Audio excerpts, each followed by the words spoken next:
Denboraldiko partidarik bereziena da batzuentzat, buruarekin baino gehiago, bihotzarekin jokatzen dena Valverderen esanetan. Ambos equipos pues vamos a poner el 100% porque hay algo más que 3 puntos siempre en un partido de rivalidad. Europako garaipena oroimenean fresko, baina ligako azken neurketa galdu ostean iritsiko da derbira talde zurigorria. Y queremos demostrar que el partido de liga que perdimos con el Córdoba pues fue un tropiezo dentro de la trayectoria que llevábamos últimamente, ¿no? Zailkapenean aurretik da Athletic, baina puntuen beharrean dago.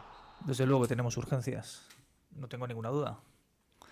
De hecho, a nosotros las urgencias nos van bien, porque siempre reaccionamos. Iraola eta Etxeita baja izango dira anoetan, baina behinat jokatzeko moduan egongo da okerrik ezean.